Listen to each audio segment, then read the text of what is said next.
Olá, sejam todos bem-vindos, todas bem-vindas à nossa aula magna do curso Direito Administrativo e Gestão Pública. E hoje, mais do que nunca, é um dia histórico para nós todos aqui de Porto Alegre, do Rio Grande do Sul e do país. A gente tem alunos de vários locais, até do Chile, enfim, da Argentina, Marcos. E eu gostaria de, enfim, compartilhar minha alegria de estar com o grande amigo Marcos Nóbrega. O Marcos é uma pessoa em que sempre nos provoca, uma pessoa diferenciada, e ele vai falar hoje sobre um tema, e eu não teria coragem de falar desse tema, eu já senti medo quando eu vi, que é o sistema de invalidades hoje proposto no direito administrativo. Talvez um dos temas mais complexos que se tenha no direito administrativo. O professor Almiro do Couto Silva escreveu um artigo na revista Direito Administrativo de 1969, já dando pistas do que poderia vir. E o que poderia vir só veio, na minha opinião, na Lei 14.133, mais recentemente. E eu acho que a gente inaugura um novo capítulo.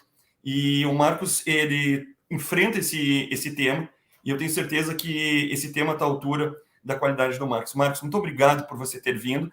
Eu vou fazer a apresentação do Marcos. Eu queria dizer para todos que estão nos ouvindo que a inscrição gera um certificado e que a gente sempre está trazendo aqui no nosso curso aulas magnas que abrem e fecham o curso. E hoje, né, que é uma noite de gala, o Marcos fecha o nosso ciclo desse ano de 2021, que não foi um ano fácil para todos nós, mas se estamos bem, se estamos aqui hoje, enfim, assistindo a aula do Marcos, é porque somos todos vitoriosos. O Marcos Nóbrega é formado em economia, direito, e só uma pessoa, enfim, que pensa fora da caixa se formaria em economia e direito, e isso se torna uma pessoa que a gente tem que ter medo, uma pessoa que conhece economia e direito, não é? Graduado, mestrado e doutorado na Federal de Pernambuco, onde é professor titular da graduação e do mestrado e doutorado. Ele é professor convidado em várias universidades. Ele tem doutorado pela Harvard Law School, Kennedy School, Government, pós-doutorado pela Universidade de Direito de Lisboa. Visitem professor, visiting teacher em Singapura Management University, também professor visitante no MIT, no Massachusetts Institute for Technology, conferencista visitante em Nankai, ambas na China, Nankai em Jilin, eu não sei se eu falei certo, Marcos, ambas na China, e assim, tantos outros. Eu nem vou perder um tempo, ex-presidente da Associação Brasileira de Direito e Economia, enfim, e Marcos, eu acho que o grande mérito de você é você nos provocar. Com a sua genialidade, você vê coisas que talvez a gente somente vai entender ou vai aplicar no direito muito tempo depois. E aí eu comecei a ler, por exemplo, textos de licitações do Marcos, ou sobre novas tecnologias, que só agora a gente está falando. Mas o Marcos publicou isso em 2013, não é? Textos sobre fraude, sobre a teoria dos leilões, enfim, e que a gente só começa, ou ainda a gente nem falou. E aí, em homenagem ao Marcos, eu queria ler um texto que é a nota de atualização da 7ª edição de um livro que é disruptivo no direito administrativo, que é o livro do Miguel Seabra Fagundes. Uma obra-prima, aprendemos com Rafael Sanzio, de Urbino, há 500 anos, é aquela que a mente humana sequer poderia imaginar mais perfeita. Guardadas as devidas proporções, que apartam a beleza sublime das artes plásticas da aridez que por vezes se reveste a matéria jurídica, pode-se afirmar que o controle dos atos administrativos de Miguel Seabra Fagundes é uma obra-prima do direito público brasileiro. E eu gostaria de dizer que as obras do Marcos estão também assim, uma obra-prima do direito público brasileiro. Com os senhores, Marcos Rios Nóbrega.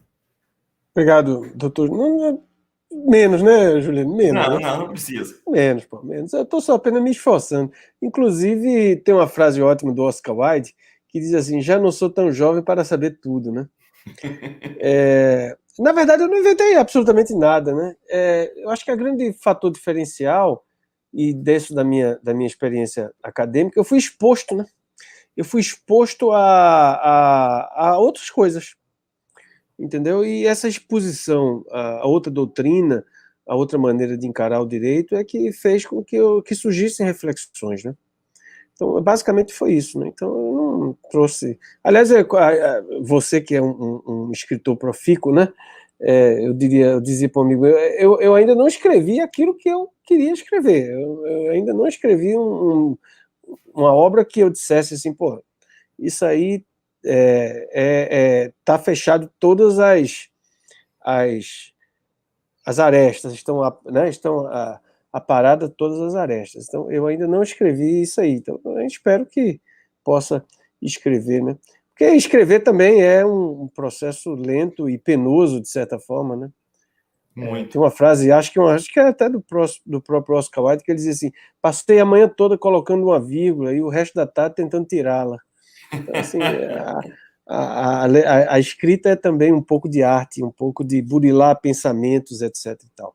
Mas, portanto, é uma satisfação conversar com vocês hoje sobre esse tema que é o tema da invalidade, mas ele tem um pano de fundo, né? Ele tem um debate anterior, isso aí, e vamos colocar essa questão da invalidade, como muito bem falou o doutor Juliano, sob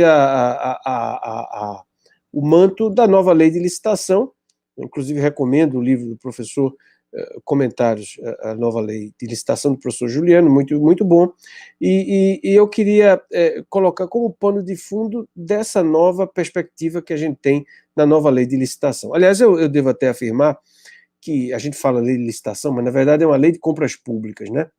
É uma lei de compras públicas. E uma lei de compras públicas é feita, obviamente, de licitação e contrato. E a gente avançou muito mais, ou onde a gente pôde avançar, a gente avançou na licitação. E a gente ainda ficou pelo meio do caminho, digamos assim, na teoria do contrato administrativo. Eu acho que existe uma avenida muito, muito ampla e muito larga em teoria do contrato administrativo brasileiro. Eu vou explanar um pouco o que eu acho, basicamente, das incongruências do nosso sistema, para que possa aprofundar esse debate, evidentemente, mais à frente. E esse meu tema sobre direito administrativo, sobre licitação, é um tema que tem duas... É um tema que me é muito caro, sob duas vertentes. A primeira delas é o meu próprio trabalho, né? Como eu falei há pouco, eu tenho 30 anos de serviço público, né? E como conselheiro substituto do Tribunal de Contas aqui do Estado há 25 anos. Então é muito pouco provável que tenha uma semana que eu não julgue um processo envolvendo temas de licitação, né? Então, na verdade, faz parte do meu ofício. No entanto, eu acho que o que talvez tenha sido o turning point da minha produção acadêmica em relação a isso se deu quando eu fui pela primeira vez para a Universidade de Harvard em 2007, como visiting scholar, pós-doutorado, e aí eu fui exposto, como disse ao professor Juliano, eu fui exposto a outros tipos de argumentos jurídicos, né? Outros tipos de metodologia, outros tipos de maneira de encarar o fenômeno econômico e o fenômeno jurídico. Inclusive, essa ligação entre economia e direito, até por conta do ofício, né, sou economista e formado em direito, me permitiu que eu ficasse muito próximo das pessoas ligadas à análise econômica do direito, muitos deles, inclusive, pioneiros aí no Rio Grande do Sul, o Luciano Tinho, o Cristiano Carvalho, o Giago Balbinotto, o Rafael Biga Machado, o César Santolin, todos, evidentemente, meus queridos amigos. Então, esse é o pano de fundo do debate. E a pergunta que eu sempre fiz, ou eu fiz ao chegar nessa experiência lá na Universidade de Harvard, foi o seguinte: licitação é muito chato. É um negócio muito chato. Esses procedimentos, esses regulamentos aí, não é possível que seja chato. Não é possível que não tenha algo mais interessante. E aí eu comecei a fazer uma olhada sobre a teoria econômica da licitação. Quer dizer, do ponto de vista jurídico, não é? E nós sabemos isso muito bem, do ponto de vista jurídico, licitação é um procedimento administrativo, é a concatenação de atos administrativos. Isso você aprende em todo o manual que você tem de direito administrativo. No entanto, do ponto de vista econômico, licitação é algo diferente. Do ponto de vista econômico, licitação é um mecanismo de revelação de informação. Ou seja, o licitante ele vai mentir. Ele vai mentir não porque ele é bandido, ele vai mentir porque ele é maximizador de renda. Então ele quer oferir uma vantagem informacional e transformar isso em renda. E o poder público tem que criar uma maneira de descobrir se o licitante presta, se o licitante vai conseguir executar o contrato. Então esse é o jogo, né? Tanto é verdade, inclusive, que eu posso elencar aqui pelo menos 8 prêmios Nobel de Economia que ganharam o prêmio trabalhando em licitação, né? Quer dizer, o Coase de uma forma mais viesada, mas o Coase, o Wilson, o Vicker, o Miles, o Milgrom, o Jean Tirole, o Alvin Roth, todos ganharam o prêmio Nobel tratando de licitação. Então não pode ser uma coisa tão comezinha que ficaria restrito àquela encheção de saco de habilitação, de recurso. Isso que faz parte do nosso dia a dia burocrático. De tal maneira que eu percebi de forma muito clara, e isso foi traduzido no que eu escrevi ao longo desde 2007, 2000, começo a escrever um pouco mais sobre isso a partir de 2008, eu acho, é que você tem dois tipos de problemas fundamentais nessa questão. Você tem, do ponto de vista da licitação, você tem um problema de assimetria de informação. Ou seja, o vendedor, o licitante, ele tem muito mais informação do que o comprador, que é o poder público. Então, eu preciso modelar, e aí a discussão do Alvin Roth, né, com market design. Então, eu preciso modelar o procedimento licitatório para tentar descobrir a todo custo quem é esse licitante. E, evidentemente, a gente nunca consegue, sempre há uma imperfeição. E aí você tem essa primeira colocação fundamental de que, no âmbito do direito administrativo, e no âmbito do controle também, a gente é muito ingênuo, né? A gente achando que sempre vai conseguir a mais vantajosa e a eficiência a todo custo, quando, na verdade, no mundo real, a gente está lidando, obviamente, com o second best, com a segunda melhor opção. Então, é fazer o que dá para fazer. Então, sempre a gente vai fazer o que vai dar para fazer, por razões óbvias, e eu vou discutir um pouco mais à frente. Bem, então, do ponto de vista de licitação, eu tenho basicamente a assimetria de informação. Então, eu tenho que arranjar um jeito de diminuir essa assimetria de informação. Inclusive, quando eu tenho mercados com assimetria de informação, eu gero um problema clássico em licitação, que é o problema da seleção adversa. Quem falou muito bem isso foi George Akerlof, também prêmio Nobel de Economia, quando escreveu o seu famoso texto em 1971, Mercado dos Limões, o Lemon's Market. Ele argumentou de forma pioneira, porque a ideia é pueril, a ideia é intuitiva, de que quando você vai comprar um carro, quando você vai vender um carro usado, você nunca está satisfeito pelo preço que o mercado dá pelo seu carro. Você acha que sempre seu carro vale mais. Por quê? Porque imagine você chegando para comprar um carro num feirão de carros, e tem um carro lá, Jack Motors, nada contra Jack Motors, nunca tive, mas Jack Motors, 5.000 quilômetros. Aí você vai dizer, pô, o que esse carro de 5.000 quilômetros está fazendo aqui, né? Tem alguma coisa errada, né? Aí o vendedor vai dizer, não, foi uma senhora que não pode mais dirigir por razões médicas, ou então, foi um cara que comprou e ele foi morar agora em Portugal. Ele pode até ser verdade, só que você não vai confiar no cara, você não vai acreditar. E quando o mercado tem muita assimetria, o mercado, para se defender, empurra o preço para baixo. Quando o mercado empurra o preço para baixo, ele acaba expulsando os bons carros que deveriam ir para o mercado e acabam não indo. Por exemplo, quando eu fui visiting professor, né? Quando eu fui... Caiu a linha? Caiu ou não? Não, tá, estamos te ouvindo. Quando eu fui professor visitante lá em Portugal, eu tinha um carro e eu disse, vou vender meu carro e quando voltar eu compro. Eu passei um ano lá. Aí quando eu fui vender, os caras não queriam dar nada pelo meu carro. Aí eu disse, vou deixar o carro na garagem o ano todinho. Então meu carro era um carro bom que não foi para o mercado.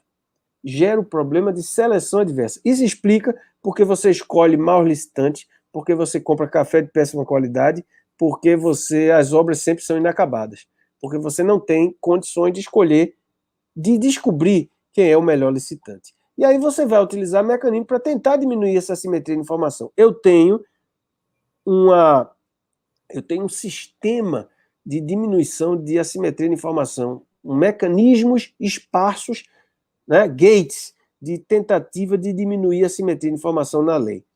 A mais contundente e a mais clássica é a habilitação. Então você tem as regras de habilitação que vão tentar diminuir essa assimetria de informação. Agora, esses critérios de habilitação, o professor Juliano sabe muito bem, há muitos anos é da consultiva aí na PGE, não prova quase nada, né? Quer dizer, não vai provar que a empresa vai conseguir executar.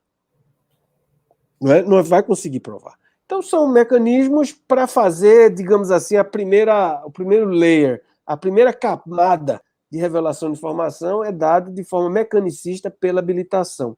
Mas você tem outras. Por exemplo, acho que um ponto que ficou robustecido na nova lei foi os procedimentos auxiliares, né? Com a pré-qualificação permanente, com o credenciamento. Aliás, eu escrevi um livro, um artigo, com o meu querido amigo Rony Charles, aqui da Paraíba, né, sobre a possibilidade de usar o e-marketplace, credenciamento como ponta de lança para o e-marketplace, porque, veja, agora com o empoderamento dos procedimentos auxiliares e da Plataforma Nacional de Contratação Pública, eu posso ter mecanismos de rating, mecanismos de sinalização. Por exemplo, quando você vai para João Pessoa ou você vai para Porto Alegre, nunca foi em Porto Alegre, aí você vai entrar no hotels.com, no Book, vai procurar um hotel aí e você vai dar uma olhada nos reviews, nas notas que os usuários estão dando para aquele hotel, né? É possível que isso ocorra no âmbito do fornecedor daqui para frente. Então, dados existirão, porque uma plataforma nacional de dados públicos vai ter uma quantidade, uma massa crítica de muitos dados. Então, isso é possível que seja feita. Outra maneira que você tem para diminuir essa assimetria de informação é da garantia. Por exemplo, vamos supor que se instala no país um carro, uma fábrica vietnamita. Nunca ninguém viu um carro vietnamita. Mas para ela convencer você que o carro é de boa qualidade, ela vai dar uma garantia de 10 anos. O sistema de garantias da Lei 14.133 nada mais é do que um mecanismo colocado à disposição do licitante para convencer o poder público de que ele consegue executar aquele bem. E você tem uma quantidade imensa de garantias, por exemplo, bid bond, né? Quer dizer, garantia da proposta. Você tem o empoderamento, por exemplo, do seguro-garantia, né, podendo chegar até 30% do seu valor. O seguro-garantia é curioso, porque a função dele não é... Ele é feito para não ter o sinistro. Justamente. Na verdade, o seguro-garantia é um mecanismo de sinalização. Ele está dizendo, seguradora, faça um due diligence da construtora. Então, na verdade, você não está... O que é que você está comprando no seguro é o selo de qualidade da seguradora de que a construtora tem boa qualidade. Ou seja, a habilitação, o mecanismo de habilitação, eu não entro dentro da empresa, mas com o seguro-garantia, a seguradora vai entrar dentro, vai fuçar os balanços, vai olhar tudo. É um mecanismo de intronização de mecanismo de signing. Então, tudo isso é teoria econômica, né? Tudo isso é signing, né? Então, o grande primeiro mecanismo que a gente tem aí é a simetria de informação. Quando a gente vai para o contrato, né, o contrato administrativo, o problema já é outro. O problema não é mais, de certa forma, a simetria de informação, mas o problema não é seleção adversa. O problema é moral hazard, que no português a gente traduz para risco moral, que também não faz muito sentido o que seria. Eu nunca gostei dessa tradução, né? Eu espero ver se eu invento outro conceito, porque o que é risco moral, né? Faz muito sentido. No contrato, a ideia é basicamente o seguinte: eu faço um contrato com alguma pessoa e eu tenho que arranjar um jeito de garantir que esse contratado está se esforçando. Eu preciso garantir que ele vai se esforçar. Eu não consigo saber se ele está se esforçando ou ele está fazendo corpo mole. Não é? Eu tenho um amigo meu que ele tem um restaurante, e a gente reclama da vida de servidor público, né? Mas a vida de empresário é bem difícil. Né? Então ele vive estressado olhando lá o restaurante dele, no celular o tempo todo, para ver se os garçons, esse garçom está encostado aqui, ele fica olhando o restaurante todo, depois a turma está se esforçando, né? Então é um esforço evidentemente muito grande. Os dois mecanismos clássicos de tentativa de fazer com que, né, de diminuir o problema do agente principal. Aí a discussão fundamental é o problema do agente principal. Né?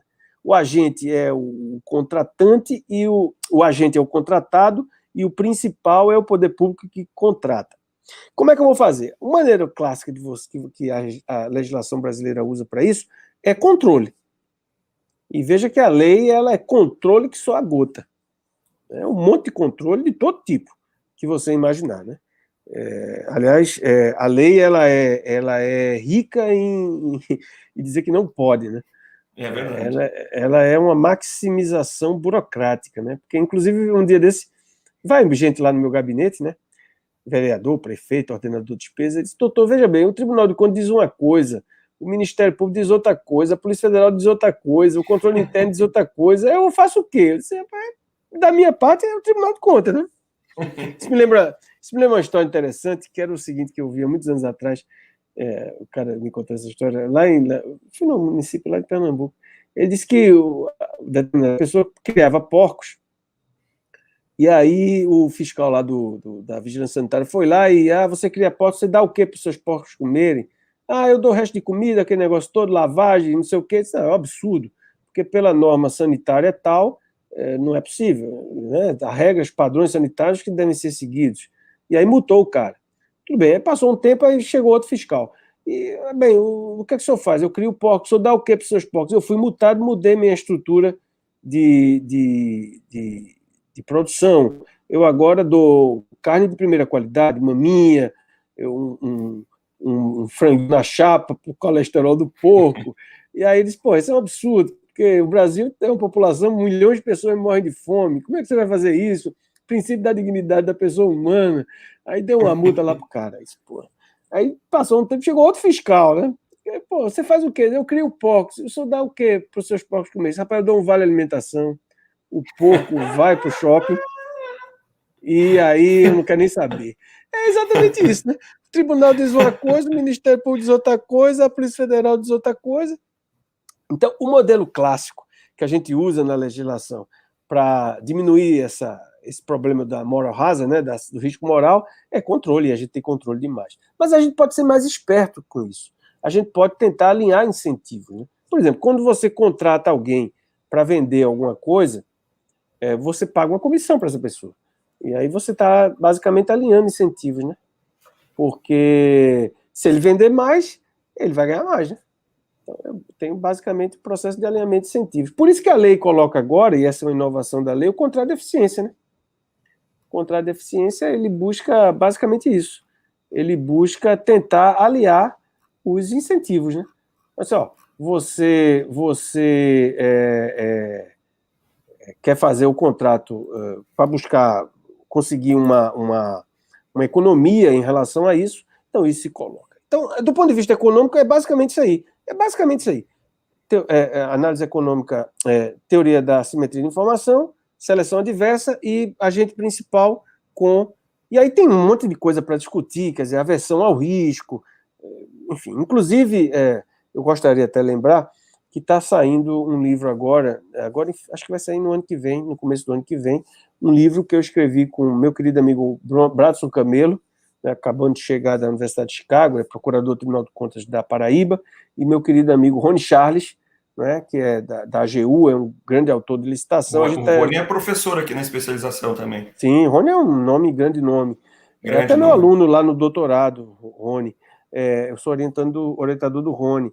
E aí é um livro sobre teoria econômica da licitação e do contrato administrativo. É exatamente toda essa discussão, né? Porque o que acontece muitas vezes é que eu estou há 15 anos na cozinha da licitação, entendeu? Por isso que ninguém me conhece, eu sou um ilustre desconhecido, porque eu não vou pro oba-oba, eu estou lá na cozinha, tentando descobrir como é que esse negócio funciona. Cara. Então, meu trabalho ao longo desses anos foi um trabalho de estar lá na cozinha, no fogão, para tentar descobrir os principais ingredientes dessa questão. Né? Agora, se isso serve de uma certa observação, há 50 anos se discute isso, cara. Há 50 anos se discute isso. Por exemplo, eu estava relendo um dia desse um livro que é teoria, não se chama-se teoria econômica da licitação, é alguma handbook of, alguma coisa de economia do procurement, né? É do Jean Tirole. Jean Tirole, prêmio Nobel de Economia, professor no MIT, voltou para a Universidade de Toulouse, e ele escreveu esse livro sobre teoria econômica da licitação em 1993. Imagina. Quando a gente estava editando a Lei 8666, Tirole já estava escrevendo esse livro Teoria Econômica da Licitação. E esse debate sequer chegou no Brasil. No Brasil, até o passado é atrasado. Até o passado chega com atraso. Né? Então não é novidade. Por exemplo, o Milgrom, eu não sei se foi o Milgrom ou foi o Mirrlees, ganhou o Prêmio Nobel de Economia quando ele modelou a licitação para espectros de espectros de radiofrequência nos Estados Unidos. É o micro. Né? Veja, tem tudo a ver agora com 5G, né? Esse debate que eu estava vendo no debate hoje é modelagem de leilão de 5G. Né? E tem outra coisa fundamental, além da teoria da informação. Você tem que discutir um pouco a teoria dos leilões, né? Auction Theory. Né? Então, muita literatura sobre isso. E tem muitos livros bons no Brasil. Tem livros bons no Brasil que tratam isso, né? Tem um livro que na parte mais de contrato, que eu recomendo a vocês, é o livro Economia dos Contratos, do nosso querido amigo Vinícius Klein, da Universidade Federal do Paraná. Esse livro é muito bom. E tem os livros do nosso professor Ronaldo Fiani, da UFRJ, né? Teoria dos Jogos, e ele tem um livro sobre economia da empresa. Aí, claramente, o capítulo 2 desse livro fala amplamente sobre modelagem de agente principal. Então, assim, é o que eu tenho. Eu não inventei nada. Quer dizer, esses caras, quem inventou foi esses outros caras aí. Eu não tive nenhuma ideia. Acho que eu não tive nenhuma ideia original. Acho que eu tive e foram erradas. Mas, enfim, esse é o primeiro ponto. Então, esse é o debate que precisa ser amadurecido no direito público brasileiro. E existe outra questão mais ampla, que é uma visão pessoal, né? Porque eu acho que a gente está vivendo uma transição no direito administrativo. Eu acho que a gente está vivendo uma transformação no direito administrativo. Eu acho que o direito administrativo brasileiro ele está preso a 3 âncoras. Né? Ele está preso a 3 âncoras. Eu acho que são importantes. A primeira delas é a âncora do equilíbrio, né? Que é uma âncora do século XVII. Né? Quer dizer, o ano mirabilis ali de Newton foi 1666. Ou seja, a ideia de que contratos de longo prazo, você necessariamente precisaria reequilibrá-los voltando ao momento T0. E às vezes não tem isso. Porque eu estou falando de hoje, Juliano, mas na verdade é o seguinte, pessoal. A lógica do contrato administrativo brasileiro, que é novecentista, a gente está lá no século XIX, é calcada na ideia do contrato neoclássico. E o contrato neoclássico é um contrato axiomático que imagina que existe ou sempre existirá um equilíbrio. Pode ser que não tenha, cara. Pode ser que o contrato seja o somatório de micro desequilíbrios. Em vez de a gente ficar feito os abestalhados, uns tabacudos, como diz aqui em Recife, procurando o pacta sunt servanda, o momento T0, a gente deve ficar mais de olho na centralidade do contrato. É mais negócio ficar de olho na preservação da estrutura econômica do contrato do que ir atrás de um pacta sunt servanda que fora feito 15 anos antes. 15 anos antes é muito tempo atrás, cara. As vantagens informacionais, as estratégias dos agentes eram completamente diferentes. Até porque você aprende ao longo da execução contratual. Né? Estou casado há muitos anos, né? Então, 25 anos. Então, tem temas lá na discussão de relação que eu nem vou. Nem vou porque eu vou me lascar. Então, eu já aprendi, né? Então, ao longo da relação, você vai aprendendo. E as partes também vão aprendendo. Né? E é curioso perceber, Juliano, que em contratos mais longos, você tem um problema do lock-in.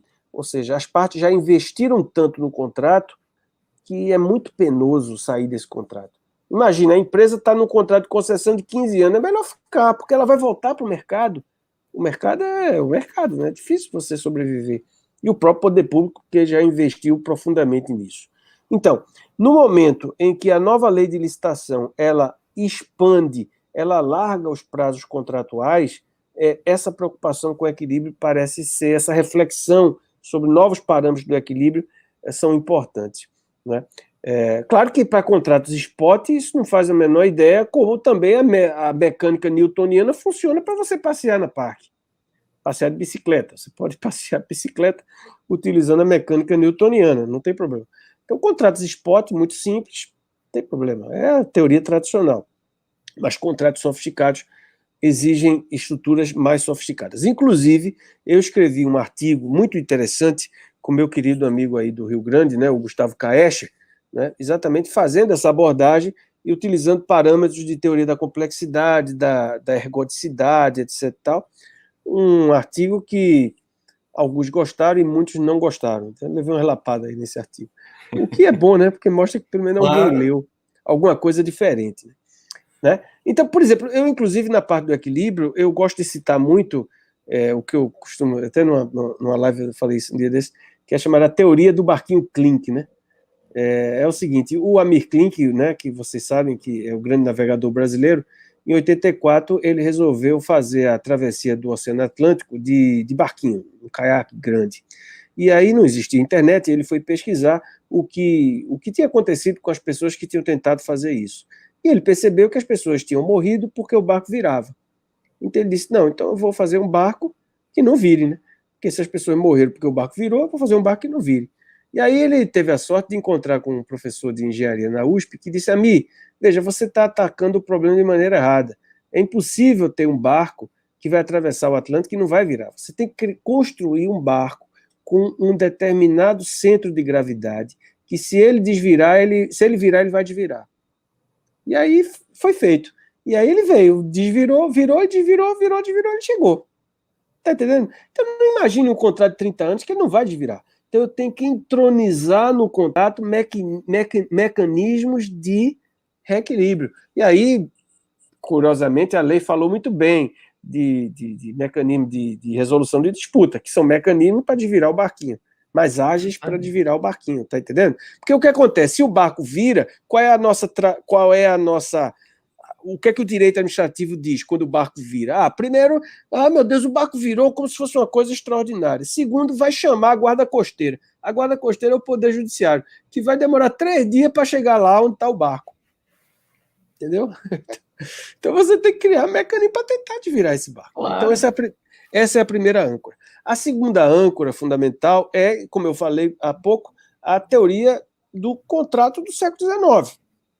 Né, que a gente até hoje utiliza, né? Mas veja, a teoria, o contrato do século XIX é o contrato completo.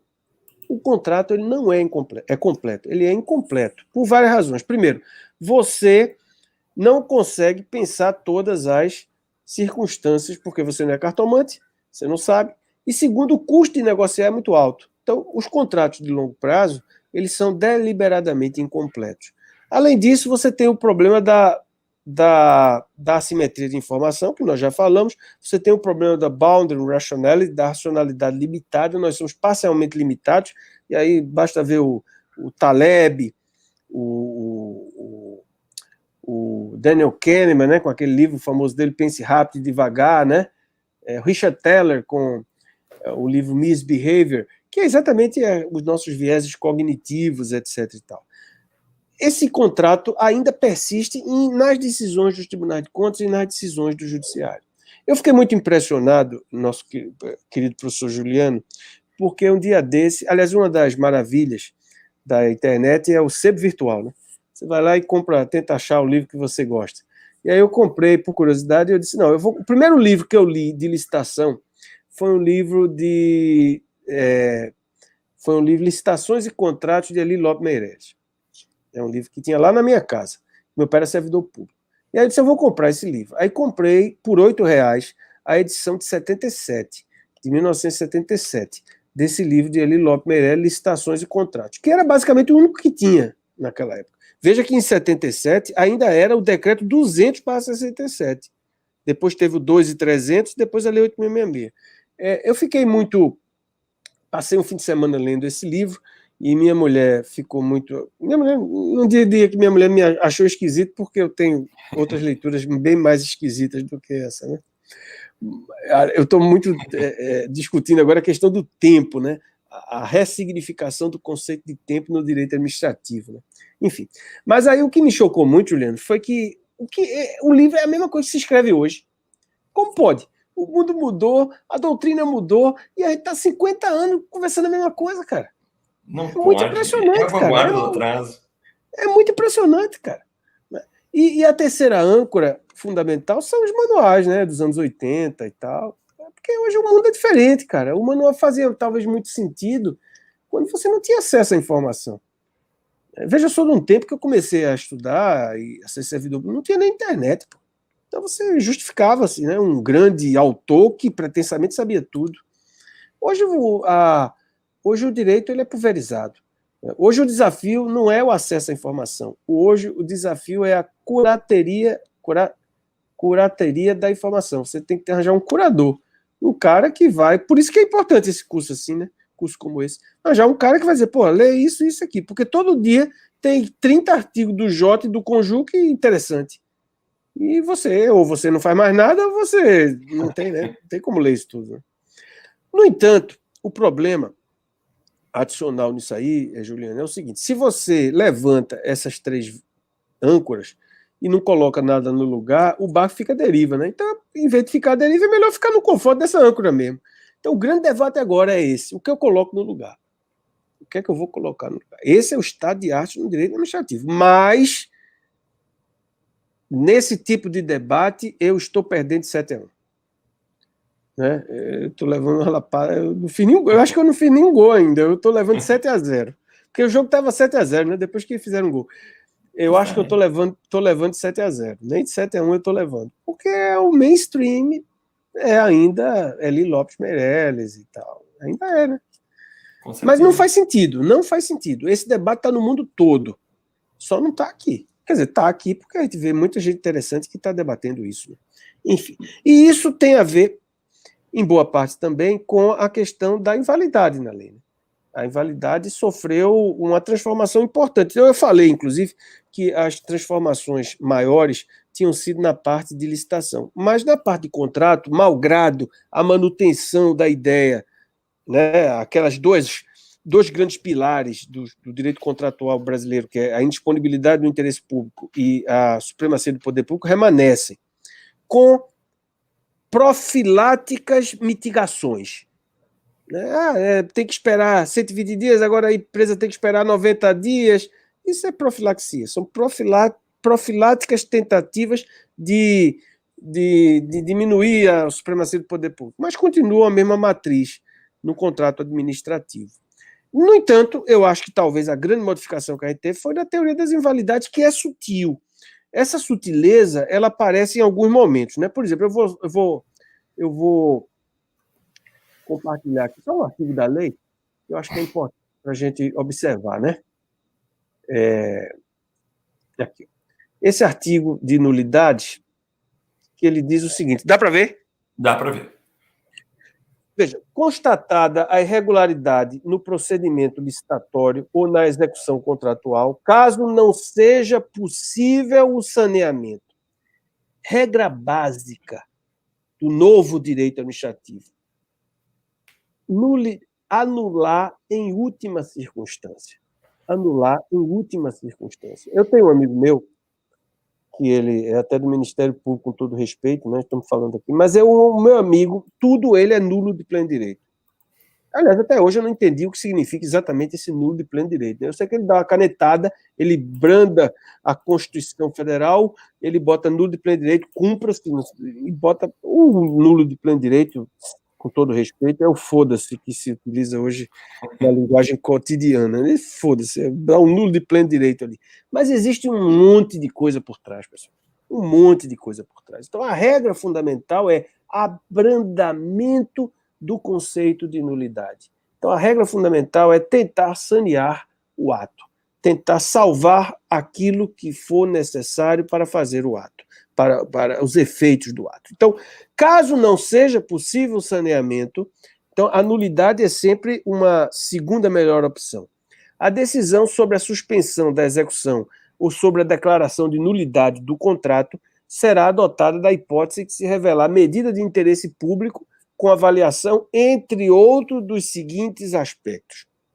E aí eu chamo a atenção para 2 elementos. Primeiro, vou voltar retrospectivamente ao artigo 5º da Lei de Licitação, que elenca aquele rol de princípios, né? São 14 hoje. Né? Eu acho que toda comissão que a lei passou, alguém sapecou um princípio. E devo dizer, nós não somos subdesenvolvidos por ausência de princípio, né? Quer dizer, não falta princípio. Aliás, na frente da minha casa tem um pé de manga, você sacudir o pé de manga, cai uns 40 princípios.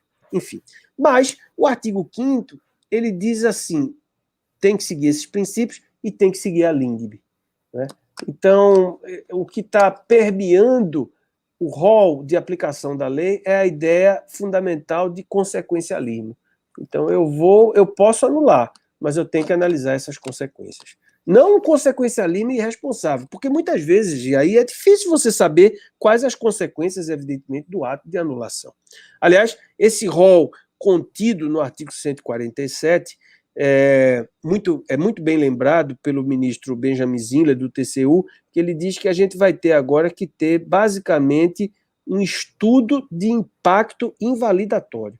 Não tem um estudo de impacto regulatório, a gente vai ter agora um estudo de impacto invalidatório. Veja, se eu quiser anular um contrato, eu vou ter que analisar o impacto econômico-financeiro decorrente do atraso dos benefícios do contrato. O que é que vai com aquela região que vai demorar a ter aquela obra concluída?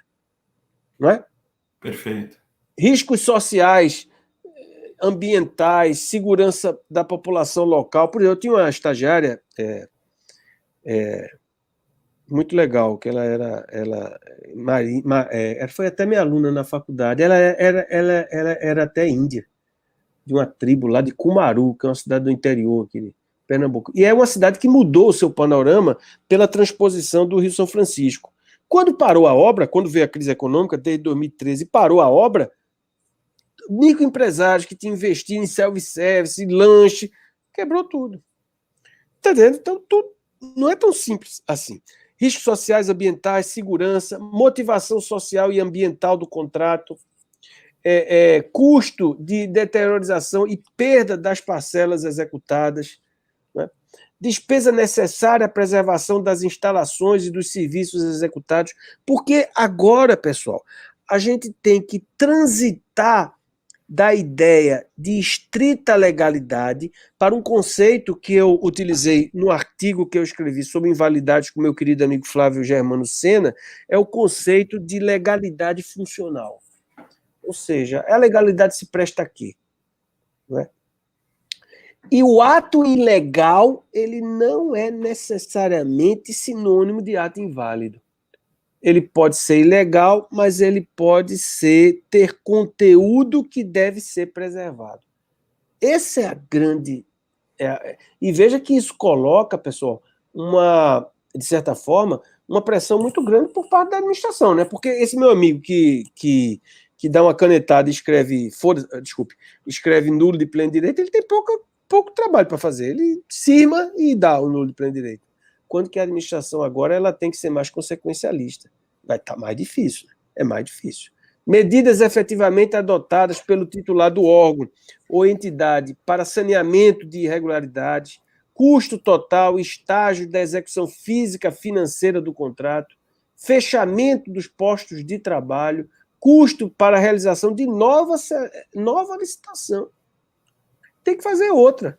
Isso é um custo de transação. Aliás, quando a gente começa a refletir sobre argumentos econômicos em sistema de contratação pública, de contras públicas, a gente tem que analisar duas coisas que o jurista não está acostumado a pensar, né? Quer dizer, o conceito de custo de transação, que é exatamente o custo que se tem da burocracia, por exemplo, nesse caso, né? Fazer uma nova licitação, estudo técnico preliminar, aquela confusão toda, e o custo de oportunidade, quer dizer, o que é que eu poderia estar fazendo se eu não estivesse fazendo isso? Tudo isso tem que ser avaliado. Custo de oportunidade do capital do período de paralisação. É complexo, é exatamente o que a gente vai chamar da necessidade de fazer um due diligência invalidatório, ou um estudo de impacto invalidatório. Parágrafo único também é interessante. Ele diz, caso a paralisação ou anulação não se revele medida de interesse público, o poder público deverá optar pela continuidade do contrato e pela solução da irregularidade por meio de indenização de perdas e danos sem prejuízo da apuração. Veja aqui, é muito interessante. Eu tô optando por continuar o contrato com vícios, porque é melhor terminar logo esse troço, entregar essa obra e depois eu vou para perdas e danos com a empreiteira. É melhor. Então, veja como é interessante. Então, mesmo a administração, quando se depara com a nulidade, com o ato nulo, que no meu tempo eu dei muitos anos aula para concurso, viu, Juliano? Aí você estudava aqueles requisitos do ato administrativo, né? Confie for mob, né? Competência, finalidade. Já dei muita aula. Já dei muita aula disso. Eu já dei aula em tudo que é canto, em tudo que é hora, em tudo que é lugar, em tudo que é canto, velho. Dei aula no Cazaquistão, dei aula em tudo que é canto. Enfim. Mas aí é o seguinte, na doutrina clássica, né, para concurso de Elie Lopes Meirelles, se deparou com a nulidade, exceto aqueles casos excepcionais, padre nulité sangrif e tal, você tem que anular, né? E a anulação, ela tem efeitos absurdamente estunque, né? Como é que você vai retroagir? Não tem como retroagir. Aqui, veja que curioso. Eu, diante de uma nulidade, eu disse, espera aí, bicho, é melhor terminar o contrato e depois a gente resolve aqui na perdas e danos. Então veja como é a mudança, né, do sentimento em relação a isso. Essa dicotomia, né, esse engessamento do sistema de nulidades no direito brasileiro, muito se deve à doutrina de Elie Lopes Meirelles, né? Embora isso tenha sido ao longo do tempo, mesmo com o Celso Antônio, mais à frente também isso foi abrandado. A jurisprudência do Tribunal do Conde do TCU sempre abrandou isso, mas existe o DNA no administrativista, que é exatamente esse rigorismo ainda da doutrina de Elie Lopes Meirelles, né? A declaração de nulidade do contrato requererá análise prévia do interesse público envolvido, e aí é um problema intrínseco, né? O que é interesse público, né? E operará retroativamente, impedindo os efeitos jurídicos que os contratos deveriam produzir ordinariamente e desconstituindo os já produzidos. Caso não seja possível... Aqui é Elie, 188 é o livro de Elie que Juliano estudou para passar no concurso. Estudou por Elie há tantos anos atrás? Qual é o livro naquela época? Era o Elie e o professor Diogo. Diogo, no meu tempo era Elie. Depois, sei lá, virou o quê? Tem uma época que foi Vicente Paulo, Marcelo. Agora é coleção resumo. Agora é nada. Isso. Agora é nada. Agora é 5 minutos no YouTube, seja o que Deus quiser. Seja o que Deus quiser. É uma apostila que alguém te manda no PDF. É uma apostila cheia de... antigamente chamava resumos, agora é Visual Law. É um resumão lá que você tenta se virar naquele resumão e 5 minutos de YouTube para salvar a sua vida. Veja, mas o 148, Juliano, é o tradicional, é o estunque. Mas o parágrafo primeiro ele diz, se não der, a nulidade será resolvida pela indenização por perdas e danos sem prejuízo da apuração da responsabilidade. Rompemos com aquele modelo clássico de anulação. Ao declarar, veja como o parágrafo segundo ele é interessante.